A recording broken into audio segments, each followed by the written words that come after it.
Bismillahirrahmanirrahim. Alhamdulillahi rabbil alamin. Wassalatu wassalamu ala rasuli rabbil alamin. Nabiyyina wa habibina wa qudwatina Muhammad ibn Abdullah wa ala alihi wa sahbihi wa man walah. Amma ba'du. Muslimin dan muslimat, para pelajar sekalian, Assalamualaikum warahmatullahi wabarakatuh. Alhamdulillah, pada hari ini 21/10/21 kita teruskan pengajian kita dalam kitab Al-Wafi Syarah Al-Arba'in An-Nawawiyah. Al-Hadithul Khamis Wathalathun. Hadis yang ke-35, Ukhuwatul Islam wa Huququl Muslim. Ukhuwatul Islam wa Huququl Muslim, yaitu persaudaraan Islam dan hak-hak seorang Islam, seorang Muslim. Ini menjadi agenda besar dalam Islam ini, iaitulah Al-Ukhuwah Al-Islamiyah. Hadis ini akan menyebut kepada kita beberapa perkara, sifat-sifat, perbuatan-perbuatan, amalan yang dilarang oleh Islam. Kita baca hadis. An Abi Hurairah radhiyallahu anhu qala, qala Rasulullah sallallahu alaihi wasallam, la tahasadu wa la tanajashu wa la tabaghadu wala tadabaru wala yabi' ba'dukum ala bai'i ba'din wa kunu ibadallahi ikhwana. Saya nak break setakat itu dulu. Abu Hurairah radhiyallahu anhu menceritakan kepada kita sabda Nabi sallallahu alaihi wasallam bersabda, janganlah kamu saling dengki-mendengki. Tuan-tuan, elok letak nombor. Ini larangan yang pertama, jangan hasad dengki. Dua, jangan kamu saling menawar harga yang lebih tinggi. Dia panggil najas. Tanpa niat untuk membeli. Kita angkat harga bukan nak beli. Provokasi. Tiga, jangan kamu saling marah-memarah. Tabaghut, marah-marahi. Empat, wala tadabaru, dan janganlah sebahagian kamu saling bermasam muka. Tadabaru, berpaling muka, tak mau tengok muka aku. Dan memalingkan muka antara satu sama lain. Dan janganlah sebahagian kamu membeli atas pembelian saudara dia yang lain. Berapa dah kita sebut? Hasad, najas, marah, paling belakang, beli atas belian orang. 5 atau 6 larangan. Wa kunu ibadallahi ikhwana. Dan hendaklah kamu jadilah hamba-hamba Allah Ta'ala yang bersaudara. Ikhwana, bersaudara. Baik, itu larangan yang pertama. Kita pindah pula larangan, itu dari sudut orang panggil kira-kira muamalah, jual beli. Yang ni pula dari sudut lain pula. Nabi kata, al-muslimu akhul muslim. Seorang Islam itu saudara kepada seorang Islam yang lain. Baik. Apa Nabi bila kau saudara, la yazlimuhu, jangan ia menzalimi kawan dia, jangan zalim.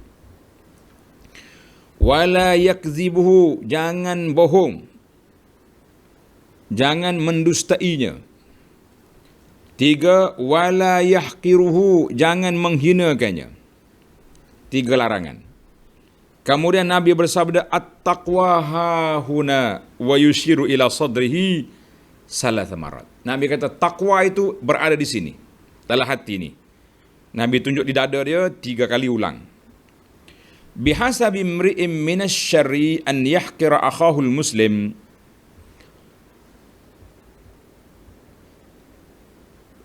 Baginda sallallahu alaihi wasallam juga bersabda, nisbah seorang itu dengan kejahatan adalah bergantung kepada sikapnya memperhinakan saudaranya. Makin kuat kita hina orang, makin rendah dia punya moral, dia punya akhlak. Allahu akbar. Kejahatan dia makin tinggi. Kullul muslimi 'alal muslimi haramun. Setiap orang Islam itu bertanggungjawab atas kemuliaan seorang Islam yang lain, damuhu wa maluhu wa irduhu. Darahnya, harta bendanya dan kehormatan dirinya. Maknanya kita orang Islam ini kena jaga darah orang, harta orang dan kehormatan diri orang, jangan mudah-mudah main-main. Rawahu Muslim, hadis ini riwayat Imam Muslim. Dalam hadis ini terdapat banyak larangan. Mula-mula tadi 6 perkara, kemudian disambung lagi zalim, bohong, hina orang, jadi 9. Kemudian jangan hina orang, satu lagi. Haramnya darah orang Islam itu, harta benda dia, maknanya ada dalam 12 perkara yang disebut oleh Nabi sallallahu alaihi wasallam dalam hadis ini. Maka kerana itu kita tengok kepada ahammiyatul hadis. Kepentingan hadis ini, apa dia kepentingan? Kedudukan hadis. Nabi SAW bukan hanya melaungkan slogan, syiar perpaduan Islam, persaudaraan Islam. Tidak setakat itu saja. Bahkan dikuatkan dengan arahan-arahan dan larangan-larangan yang nampak memang Islam itu sangat, orang panggil realistik, terserlah sangat-sangat ajaran dia supaya sebarkan kebaikan, persaudaraan, jangan bermusuh di dalam kalangan masyarakat Islam. Tidak ada. Maka hadis ini mengandungi banyak hukum-hukum dan faedah-faedah yang besar untuk mencapai matlamat besar Islam, mendidik umatnya dan menjaga umatnya daripada sebarang cacat cela, sebarang kerusakan, sehinggalah ukhuwah itu satu perkara yang menjadi di alam nyata, bukan hanya slogan yang dilaungkan, bukan suatu khayalan yang difikirkan, tetapi ialah hidup di atas landasan yang realiti. Kerana itu Al-Imam Nawawi rahimahullah ta'ala berkata dalam kitabnya Al-Azkar tentang hadis ini, kata umama a'zama naf'uhu wa ma aktsara fawaidu. Betapa besarnya manfaatnya hadis ini dan betapa banyak faedah dia. Manakala kita nak hurai hadis ini mungkin satu malam tak cukup. Cukuplah kita ambil secara ringkas, kita boleh tahu berapa senarai dan apa tindakan yang patut dilakukan. Kata Syekh Ibn Hajar Al-Haytami dalam syarah dia kepada hadis 40 ni, dia kata hadis ini merupakan satu hadis yang mengandungi banyak faedah dan mengandungi petunjuk kepada pendahuluan-pendahuluan, menjadi petunjuk ilal mabadi'. Mabadi' itu bukan pendahuluan. Penat juga terjemahan kita ni. Bukan pendahulu. Mabadi' mana prinsip. Yang ada terjemahan itu bukan pendahulu, mana prinsip. Mabadi' artinya asas, prinsip kepada Islam itu sendiri. Dan matlamatnya yang besar. Kalau kita perhatikan kepada hadis ini, maghzahu mana kandungannya mengandungi banyak hukum-hukum Islam, sama ada yang disebut oleh Nabi sallallahu ataupun yang difahami, mantuqan wa mafhuman, dua-dua. Dan dia juga mengandungi adab-adab yang banyak untuk dilaksanakan di dalam hidup kita. Baik para pelajar, itulah antara sebab kenapa Imam Nawawi rahimahullah bawa hadis ini dalam hadis 40 ini. Sebab hadis 40 ni hadis manhaju hayah. Hadis yang membawa kepada manhaj hidupan atas dunia. Baik, kita pindah kepada lughatul hadis. Lughatul hadis, bahasa hadis ataupun makna hadis secara lughahnya apa dia? Yang pertama Nabi kata la tahasadu, jangan hasad. Apa makna hasad? Hasad itu iaitulah seorang yang berharap, mengharapkan supaya nikmat yang dimiliki oleh saudara dia tu hilang. Itu dia panggil hasad. Kita tengok orang dapat nikmat, kita bercerita dia ni kalau hilang jawatan, hilang dia punya pangkat, hilang dia punya harta, bini comel dia mati, suami lawa dia kahwin lain, macam-macam dia punya harapan jahat, maka itu nama dia hasad. Hasad ringkasnya orang ni nak hilangkan nikmat yang telah dimiliki oleh saudara dia. Hasad. Yang kedua dia panggil najas. La tanajasu. Jangan saling menipu. Dia kata najas ni menipu, mengangkat harga, bukan niat nak membeli. Dia tak nak beli, tapi dia tipu orang. Dia macam di pasaran terbuka. Ana jarang pergi pasar di sini. Minta maaf lah ahli-ahli pasar. Di Mekah kita selalu pergi di tempat haraj, dia panggil haraj, sugul haraj, tempat lelong barang-barang. Ni kita. Dia ikan pun dia lelong. Contohnya dia keluar satu ikat. Berapa kilo? 10 kilo. Dia mula dengan RM50, RM50. Orang ni kata 60, 80, 100. Akhir kali ikan yang bermula dengan 60 tadi berhenti dengan RM200. Itu dia panggil najas. Angkat. Kalau orang betul-betul nak beli, tak apa. Ini bukan nak beli. Tipu. Dia cuma nak suruh, nak kelentong, nak suruh orang, cepat beli. Orang ni dah angkat harga. Mungkin zaman kita ini sebahagian daripada permainan testimoni. Buat keluar video. Ubat ni saya dah makan. Ubat ni dulu mak saya berjalan bertongkat. Bila makan sembuh ubat ni, sakit lutut ni, sekarang ni tongkat entah ke mana dicampak. Ini testimoni. Kalau betul, tak apalah. Kalau bohong, termasuk dalam wala tanajasu. Dan jangan marah-marah. Jangan duduk main marah sama kita. Marah sana, marah sini. Marah tak bertempat lah. Kan? Jangan benci-benci. Boleh juga. Tabarut. Dengan mana marah, benci. Jangan duduk benci sama kita. Wala tadabaru. Jangan paling belakang. Makna putuskan hubungan. Jangan. Putus hubungan. Sama-sama apa? Sama-sama orang Islam. Tidak boleh. Kecuali ada sebab tertentu yang kita bincang dalam huraiannya nanti insya-Allah. Nabi kata la yazlimuhu, jangan menzaliminya. Jangan kita zalim orang Islam apa saja pun. Jangan buat zalim. Jangan bohong. Jangan hina. Jangan hina dia. Cukuplah tanda seorang itu bohong, seorang itu tidak baik kalau dia menghina saudara dia sesama Islam. Cukup. Bihasabi mri'in minas. Maknanya label kejahatan seorang itu tengok bagaimana cara apa dia menghina kawan dia. Baiklah. Kita pergi kepada fiqhul hadis. Fiqhul hadis yang pertama, an-nahyu 'anil hasadi. Larangan daripada sifat hasad. Dengki. Larang. Apa dia makna hasad? Tuan-tuan tengok dalam kitab kita ni, bagi jemaah yang ada kitab terjemahan tu muka surat 504. Apa makna hasad? Al-hasadu lughatan wa tamanna. Hasad dari segi bahasa dan syarak ialah berharap. Mengharapkan atau bercita-cita agar nikmat yang sedang dirasai oleh orang yang dihasad, yang didengki itu hilang atau lenyap darinya, dan dalam masa yang bersama dia mengharapkan agar nikmat tersebut kembali kepada yang itu atau selain daripadanya. Jadi dia harap hilang daripada nikmat itu dan nikmat itu dapat pada dia. Ini dia panggil hasad. Maknanya kita ni duduk satu jawatan, orang atas kita ni, kita harap benar kalau dia mati cepat, kena COVID, biar positif COVID lah dia ni, mati cepat, kena tidur kan sebab dia nak naik. Itu hasad nama dia.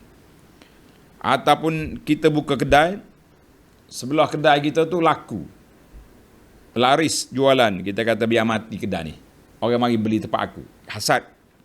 Banyaklah dia punya definisi hasad tu. Yang pentingnya, secara ringkasnya hasad itu apabila seorang mengharapkan nikmat yang dimiliki oleh saudara dia hilang, dapat pada dia, maka itu namanya hasad. Hukum hasad ni apa dia? Ajma'al nas. Telah ijma' para ulama bahawa hasad itu haram. Keji perbuatan tersebut. Terdapat banyak ayat-ayat Al-Quran dan hadis Nabi sallallahu alaihi wasallam yang menyebut tentang kumpulan hasad. Di antaranya tuan-tuan tengok ayat surah Al-Baqarah ayat 109. وَدَّ كَثِيرٌ مِّنْ أَهْلِ الْكِتَابِ لَوْ يَرُدُّونَكُمْ مِنْ بَعْدِ إِيمَانِكُمْ كُفَّارًا حَسَدًا مِّنْ عِنْدِ أَنفُسِهِمْ. Puak-puak kafir ni kalau berharap benar lah kalau kamu tu murtad. Kamu murtad jadi kafir semula. Sebab apa? Sebab hasadan min di anfus. Karena dia hasad yang terpasak dalam jiwa dia. Dalam ayat lain Allah kata apa? Kenapa puak-puak Yahudi tolak, tidak menerima dakwah Nabi sallallahu alaihi wasallam? Kenapa? Ya'rifunahu kama ya'rifuna abna'ahum. Tapi mereka menolak dakwah Nabi hasadam min indi anfusihim, kerana hasad dalam jiwa dia, walaupun dia tahu Nabi betul. Tengok al-hasad itu makna dia apa hasad? Kita tak mahu nikmat yang orang ada tu, dia tak nak supaya hilangkan nikmat orang tu. Baik, jelaslah kepada kita. Banyak lagi ayat lain, saya baca satu je. Hadis yang diriwayat oleh Imam Ahmad dan Tirmizi, Nabi SAW bersabda, dabba ilaikum da'ul umam qablakum al-hasadu wal-baghda'u wal-baghda'u hiya haliqatu din la haliqatu sya'ar. Baik, ila akhir hadis. Kita bagi pada terjemahannya. Telah tersebarlah dalam kalangan umat ini penyakit orang dulu, orang-orang sebelum kamu. Apa penyakit dia? Iaitu hasad dan kebencian, permusuhan, balah sama dia. Dan kebencian itu adalah dianggap sebagai pencukur, yakni yang mencukurkan agama, bukannya pencukur rambut. Nabi bersumpah demi yang memegang, demi Allah yang memegang jiwa Muhammad dalam genggaman tangannya, tidak benar-benar kamu beriman sehingga kamu berkasih sayang. Adakah kamu mahu sekiranya aku peringatkan kamu akan sesuatu, sekiranya kamu melakukannya, kamu akan saling berkasih sayang? Mestilah nak. Nabi kata, afshus salam bainakum, sebarkan salam di antara kamu. Sebarkan salam itu dikira salah satu daripada cara untuk menarik kasih sayang. Alhamdulillah. Kata muhakkik, hadis ini hasan li ghairihi. Baik, banyak lagi hadis-hadis lain tuan-tuan baca dalam kitab. Kita pergi kepada hikmatut tahrim. Apakah hikmat Allah SWT haramkan penyakit hasad ni? Kenapa? Sebab apa diharamkan penyakit hasad? Sebab sikap hasad merupakan sifat menentang dan mengingkari Allah Subhanahu Wa Taala. Allah telah kurniakan nikmat kepada orang. Tuhan bagi nikmat kepada dia ni. Kita pergi hasad supaya hilang nikmat. Ini pasal tu dia kata betapa bahayanya orang ni, dia cuba nak menghilangkan apa yang Allah anugerahkan kepada sahabat dia. Maknanya orang ni memang berpenyakit besar lah. Memang berpenyakit besar. Sebab apa dia penyakit besar? Sebab Allah bagi nikmat, kita nak suruh hilang. Janganlah. Sebab itulah Nabi kita sallallahu larang banyak perkara dalam kitab kita ni. Kita akan masuk satu persatu nanti insya-Allah. Jadi yang pertama kita masuknya hasad. Nabi larang hasad. Baik. Allahu Akbar. Yang seterusnya, aqsamu ahlil hasad. Na'udzubillah. Beberapa kategori orang yang bersifat hasad. Tuan-tuan dan puan, mari kita semak. Mudah-mudahan tak ada sifat ni dalam jiwa kita, insya-Allah. Kalau ada, bagaimana kita nak menangani, menangkis menghilangkannya dalam diri kita supaya kita selamat daripada dimurkai oleh Allah Azza wa Jalla. Kumpulan yang pertama. Qismun yas'a fi zawali ni'matil mahsud bil baghi alaihi bil qawli wal fi'l. Baca Arab lalu payah. Orang yang hasad dengan berusaha. Dia hasad, dia berusaha agar nikmat yang dimiliki oleh yang dihasad itu hilang dengan cara mana? Bertindak zalim ke atasnya. Kita fitnah dia, kita khianat pada dia. Sama ada dengan perbuatan atau perkataan. Kita ambil gambar dia, kita pangkah. Kita buat video-video fitnah kepada dia. Buat SMS, WhatsApp, surat layang. Macam-macam. Maka orang ni kemudian ada di antara mereka yang berusaha pula agar nikmat tersebut berpindah kepadanya. Hilang daripada orang itu, mari ke kita. Ini kumpulan yang pertama. Antara mereka yang hanya berusaha bagaimana nikmat yang dirasai oleh orang yang dihasad itu lenyap. Tanpa berusaha bagaimana nikmat itu berpindah kepadanya. Ada juga, dia ni ada pangkat, kita tak ada CJ pun. Macam mana nak pindah jawatan tu ke kita? Maka dia nak orang tu hilang dia punya kedudukan. Kata Tuan Syekh, wa huwa syarruha wa akhbasuha. Ini adalah sikap hasad yang paling keji di antara kedua-duanya.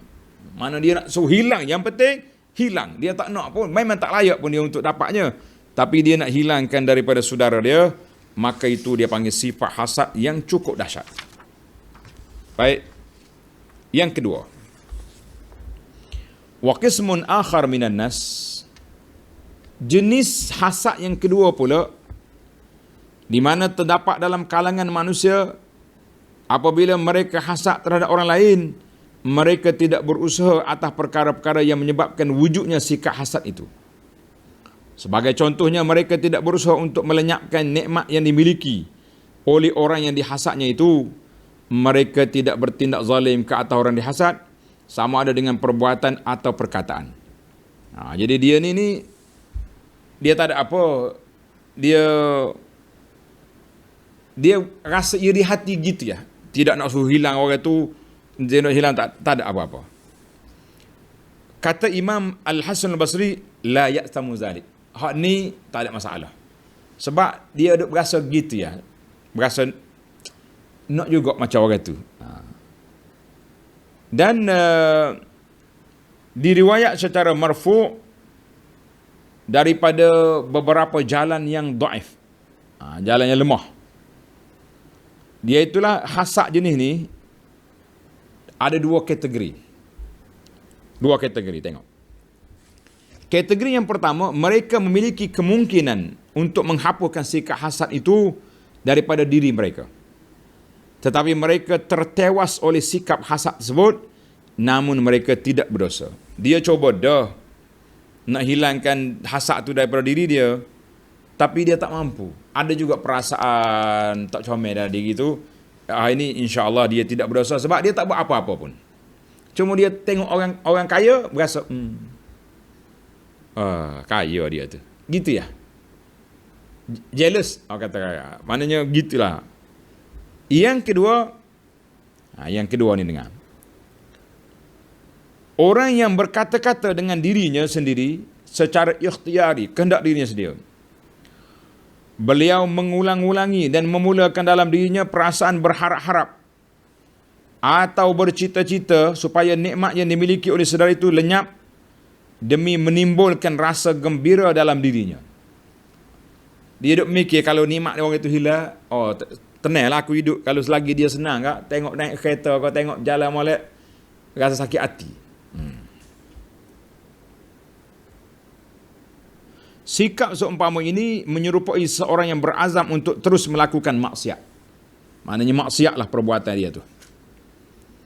Tentang hukuman ke atas mereka yang bersikap begini, maka terdapat beberapa pandangan ulama. Macam mana pandangan ulama ini? Akan tetapi golongan seperti ini terselamat daripada melakukan kezaliman ke atas orang yang dihasad itu dengan perkataannya, bahkan mereka pula berusaha bagaimana untuk memperolehi kelebihan-kelebihan yang dimiliki oleh orang yang dihasadnya itu, sebagaimana firmanullah Ta'ala, qala alladhina yuriduna alhayata ad-dunya la ya laita lana misla ma utiya Qarun. Orang-orang terpengaruh dengan Qarun, dia kata, kalau kita senang jugalah macam Qarun. Dia tak nak hilangkan hak Qarun, tapi dia nak jadi macam Qarun. Surah Al-Qasas ayat 79. Jika berlebih-lebihan itu adalah berbentuk keagamaan, maka ia baik. Sesungguhnya Rasulullah SAW berharap dan bercita-cita untuk syahid di jalan Allah Azza wa Jalla. Dia kata macam ni, orang ni tak berniat pun nak suruh hilang daripada kawan dia tu. Cuma dia macam, orang panggil jealous lah, macam nak juga macam tu. Kata di kata umat ni, kalaulah yang kita nak tu benda baik, benda kebajikan, maka orang ni dipuji. Sudah. Ini dalam bahasa kitab dia panggil apa? Dia panggil apa? Dia panggil ghibtah. Tulis ra ba ta pula. Ghibtah. Apa makna ghibtah? Ghibtah ni kita tengok orang kaya, kita nak jadi kaya juga. Sebab apa? Sebab nak sedekah macam dia. Kita tengok orang alim, saya nak alim juga macam tuan guru syekh. Sebab apa? Saya nak mengajar orang. Kita tengok orang ni derma banyak, kita pun nak juga jadi dermawan. Ini dia panggil ghibtah. Dia bukan nak hilangkan nikmat orang tu, tapi dia nak jadi macam orang tu. Ini tak salah. Sebagaimana sabda Nabi sallallahu alaihi wasallam, la hasada illa fitnatain. Nabi kata tak boleh kamu hasad kecuali dua perkara. Rajulun atahu Allahu malan fahuwa yunfiquhu ana al-laili wan nahar. Seorang laki-laki ni Allah Taala beri harta kepada dia, maka dia sedekah pagi, petang, siang, malam. Dia tak ada sedekah subuh, sedekah sahur pun dia ada juga. Maknanya sedekah sentiasa. Wa rajulun atahu Allahul Quran. Seorang lagi yang Allah Ta'ala beri pada ilmu Quran, malam, siang, semua dia baca Quran. Ataupun dalam riwayat kata, atahullah ilman. Allah Ta'ala beri pada dia ilmu, maka dia duduk mengajar, duduk sebarkan ilmu setiap orang, maka itu nama dia ghibtah. Ni kita tak ada. Kita tengok orang kaya, kita nak kaya juga sebab nak sedekah macam dia. Tengok orang alim, kita pun nak alim juga sebab nak sebarkan ilmu. Tengok orang buat kerja dakwah, kita pun street dakwah sekali dengan dia. Itu dia panggil ghibtah, tidak jadi masalah, tak salah. Bahkan mungkin satu munafasah, satu perlawanan yang sihat sebab membangkit semangat kita untuk melakukan kebaikan. Buat tak apa ni. Aina dia ghibtah, nak dinamakan hasad secara pinjam, cakap pinjam. Sebenarnya bukan hasad. Hasad tu nak suruh hilang orang. Ni kita nak jadi macam orang, bukan nak hilang yang dia. Kita tengok orang ni kaya, dah berjalan dengan helikopter. Aku nak naik helikopter juga. Tengok orang berjalan ni. Tengok orang masalahnya, dia nak tapi tak boleh nak buat lah. Sebagaimana kata orang, manusia ni kalau pergi tempat orang kahwin, dia pun semangat nak kahwin juga. Adakah itu ghibtah? Tapi masalahnya kalau dia pergi tengok orang mati, dia pula tak mau mati. Terbalik dah. Patutnya nak belaka lah. Awak tengok orang kahwin, nak kahwin, tengok orang mati, ingat ke mati. Ni dak, lepas tengok orang mati, balik sengih-sengih, suka tak ada keinsafan. Bahkan hak nakal-nakal tu dia tanya pula, berapa malam tu? Subhanallah. Boleh awak pergi tanya anak si mati berapa malam? Berapa malam apa? Jamuan. Terbalik, Nabi suruh kita bawa makanan pergi hantar rumah si mati. Kita pergi tanya anak dia berapa malam? Aku tak nak masak nasi. Subhanallah, ini memang kacau punya orang. Baik. Itu yang kedua. Kemudian yang ketiga, qismun salisun. Yang ketiga, tengok tuan-tuan, kalau kita lepas yang kedua tadi sebab kita bukan nak hasad, nak hilang, tapi kita nak jadi macam orang tu, teruskan. Yang ketiga, bahagian yang ketiga pula ialah apabila seorang itu mendapati sifat hasad itu wujud dalam dirinya. Na'udzubillah. Dalam hati kita nak ada perasa hasad ke orang, maka beliau berusaha untuk menghapuskannya dan berihsan terhadap orang yang dihasad dengan melakukan kebaikan ke atasnya dan berdoa untuknya dan menyebarkan kepada orang lain tentang kelebihan kebaikannya. Beliau berusaha menghapuskan hasad dalam hatinya dengan menukarkannya dengan perasaan kasih sayang terhadap diri orang Muslim yang lain yang dikurniakan nikmat tersebut, sehingga baginya orang lain adalah lebih baik daripada dirinya. Ini adalah peringkat iman yang tertinggi, dan si pemilik iman ini adalah seorang mukmin yang sempurna, seorang yang menyintai kebaikan untuk diri saudaranya sebagaimana ia cinta kaki kebaikan dan ia pada dirinya sendiri. Apa cinta kaki? Baiklah, yang pentingnya cintakan li akhihi, kepada saudaranya. Itu dia, apa? Cinta kepada akhihi, bukan kaki. Cinta kepada saudaranya sebagaimana dia cinta pada dirinya sendiri. Apa jenis kategori yang ketiga ni? Nampak macam peningnya kawan-kawan ni. Yang ketiga ni, ada sifat hasad dalam diri. Kita kata ini memang kita ada lah kan. Mana boleh manusia tak ada. Bila kita dengki dengan orang ni, kita cuba buat baik kepada dia. Kita puji dia supaya hilang perasaan tu dalam hati kita. Itu maknanya. Kita doakan, ya Allah berkatilah harta dia, berkatilah keluarga dia, berkatilah jawatan dia. Ini dak masing-masing nak jatuhkan orang tu, jatuh ke orang ni. Ini sifat hasad yang buruk, perangai macam ni. Asyik nak menjatuhkan orang, semua orang naik tak betul belaka, dia je betul. Bila dia naik, orang jatuhkan dia pula.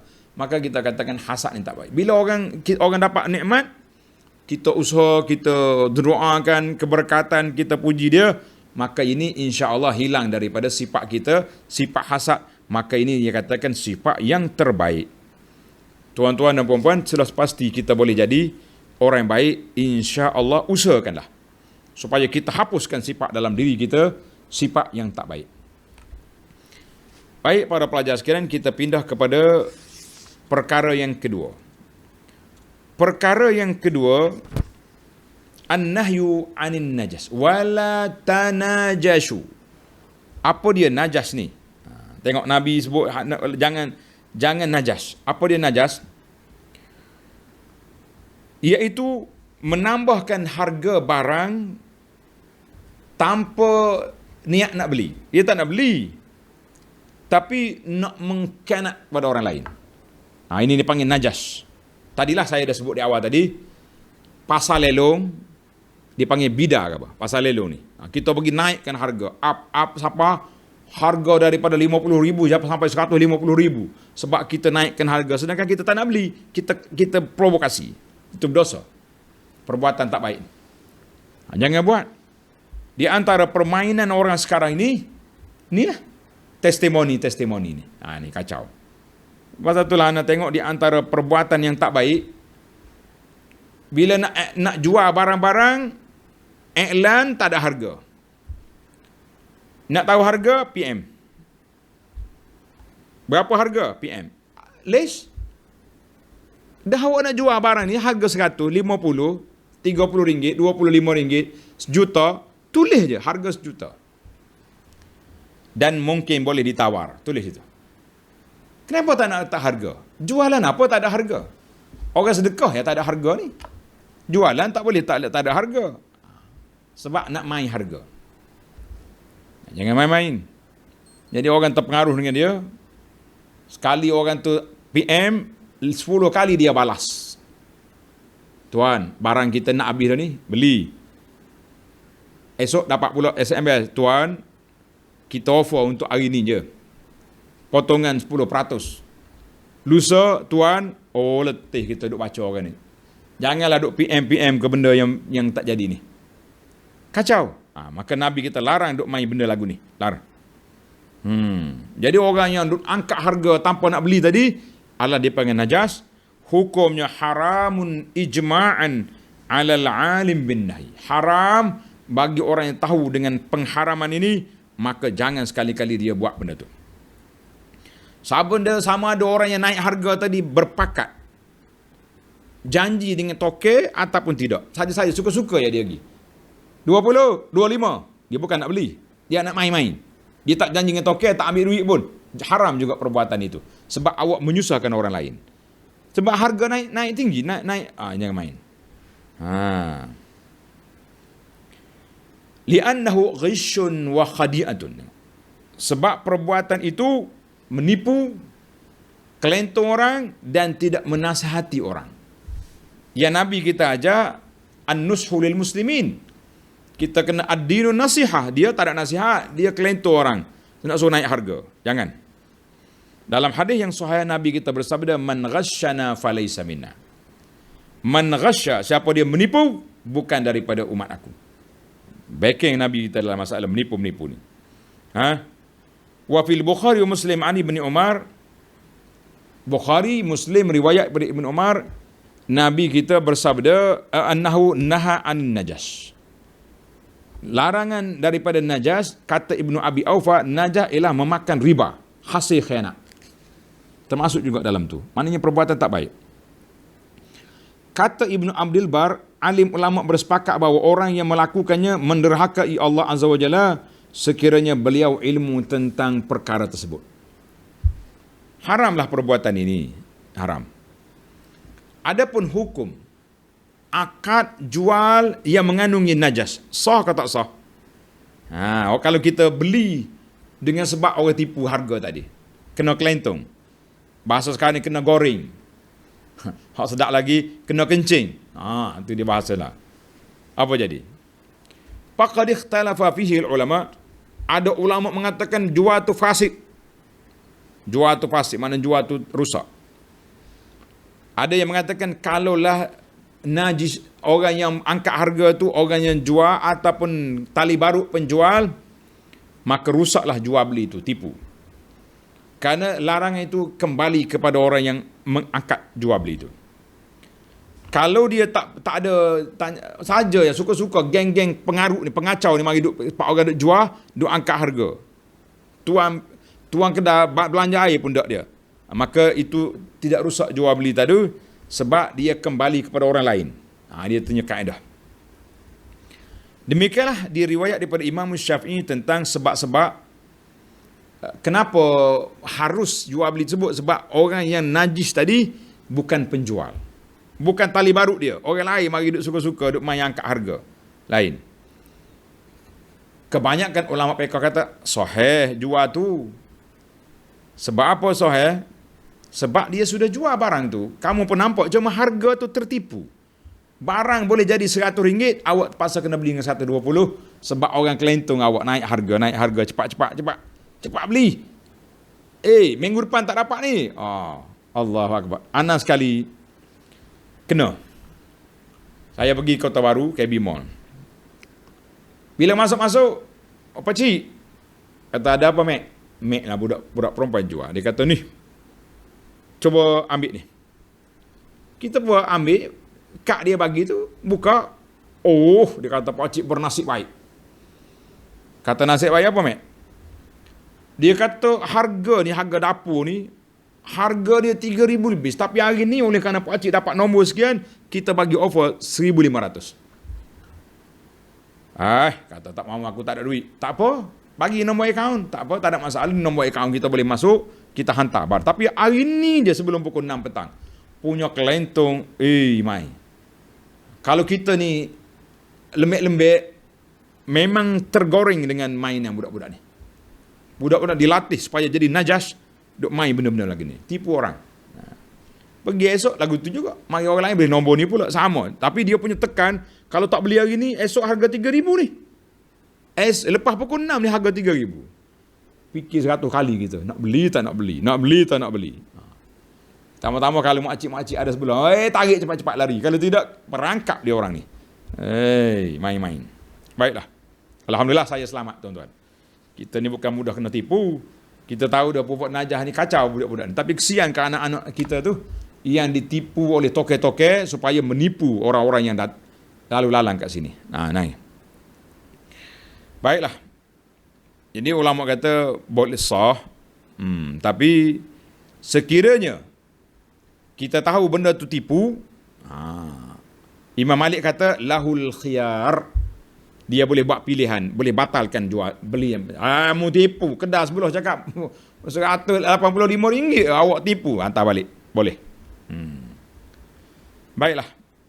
Kita pergi pada perbincangan terakhir, tafsir a'am lin najas. Tafsir umum makna apa najas. Najas ni setakat broka, tali baru yang duk akad harga saja ke ada makna lain? Tuan-tuan tengok. Boleh kita tafsirkan makna najas ini dalam hadis Nabi SAW tadi dikata apa? Li'anna min ma'anin najas. Makna najas itu dalam sudut bahasanya iaitulah melakukan sesuatu penipuan. Helah, mukhada'ah. Mukhada'ah ni kelentung. Asal kebentuk ni nama dia najas. Maknanya, makna hadis ni, mu jangan tipu orang, kamu jangan berjual beli dengan penipuan, jangan buat helah, jangan asak, jangan etek orang macam skema yang buat sekarang ni, jangan menyusahkan orang, maka itu juga termasuk dalam najas. Wala yahiqul makru say'u illa bi ahlihi. Rencana jahat itu tidak akan menimpa selain orang yang merencanakan di sini. Maknanya kalau dia boleh tipu orang, dia berdosa. Surah Fatir ayat 43, wal makru wal khida' finnar, pembohong, penipu semua dalam neraka belaka. Mal'unu man darra musliman aw makara bih. Dilaknat siapa yang mengkhianat kepada orang Islam atau menipu dia. Banyaklah larangan-larangan yang disebut dalam hadis Nabi sallallahu alaihi wasallam. Maka para pelajar sekalian, oleh yang demikian, termasuk dalam najas yang dilarang itu segala jenis muamalah yang dijalankan dengan penipuan atau seumpamanya, seperti menyembunyikan kecacatan aib dan seumpamanya. Benda ni cacat, kita tak bagi tahu. Tipu. Seperti menyembunyikan dan mencampur adukkan yang baik dengan buruk. Kita jual buah, yang ni buruk, yang ni baik, tapi campur sekali, masuk. Alangkah bagusnya kata-kata seorang ulama, Abul Atahiyah ni dia penyair, laisa dinan illa bidinin wa laisa din illa makarimul akhlak. Dia kata apa? Tiadalah agama itu kecuali dengan agama, tiada agama itu kecuali dengan kebagusan akhlak. Ilnamal makru wal khadi'ah finnar huma min khisali ahli nifaq. Adapun sesungguhnya tipu daya dan penipuan itu masuk dalam api neraka, dan kedua-duanya adalah di antara ciri-ciri munafik. Na'udzubillah. Kita diharuskan untuk melakukan tipu daya ke atas orang yang dihalalkan memudaratkannya, halal darah dia, seperti kafir harbi dalam peperangan. Dalam peperangan lain cerita. Dalam peperangan kita boleh tipu, sebab kalau tidak tak menang kita. Nanti ada orang salah guna hadis ni pula, ustaz, dalam pilihan raya macam mana? Pilihan raya dosa hangit kalau menipu dalam pilihan raya. Pilihan raya tipu lah. Tak kira lah undi tipu ke, buat lagi tong undi ke, apa saja penipuan, berdosa belaka. SPR berdosa, yang bersekongkong dengan yang berdosa, orang yang dapat keputusan walaupun menang dengan tipu, dia tetap berdosa di sisi Allah Azza wa Jalla kerana dia menipu. Banyak kan benda-benda menipu. Asal kalau di istihar menanglah dia. Macam orang main wrestling. Walaupun dia pukul dengan kerusi ke dengan apa, kalau sudah angkat tangan, menanglah dia. Lah, kita dalam Islam kita bukan macam tu. Menang kalah. Kita sudah bincang dalam tajuk dulu. Tajuk kehakiman dalam Islam. Walaupun hakim menjatuhkan hukuman hak orang ni, tapi dia tetap berdosa apabila dia apa? Apabila dia tahu perkara yang dia ambil tadi memang hak orang lain, cuma dia menang kerana lawyer dia bijak. Nabi SAW ingat, siapa yang ambil hak orang yang dijatuhkan hukuman oleh hakim tapi dia tahu benar salah, orang itu telah ambil api neraka. Jangan kata, aku menang, mahkamah bagi saya. Betul, mahkamah bagi, tapi awak tahu awak menipu. Jangan ambil. Baiklah para pelajar sekalian, dua tajuk malam ini yang besar. Yang pertama hasad, yang kedua najas. InsyaAllah kita akan sambung lagi dalam siri yang ketiga, an-nahyu anit tabaghut. Nabi larang daripada benci membenci, bantah balah berkelahi, dan larangan Nabi daripada tadabur, berpaling belakang, putus hubungan. InsyaAllah kita akan syarah tajuk ini dalam siri yang akan datang. Subhanakallahumma wa bihamdika Asyhadu an la ilaha illa anta astaghfiruka wa atubu ilaik. Wa sallallahu ala nabiyyina Muhammadin wa ala alihi wa sahbihi ajma'in. Walhamdulillahi rabbil alamin. Wassalamualaikum warahmatullahi wabarakatuh.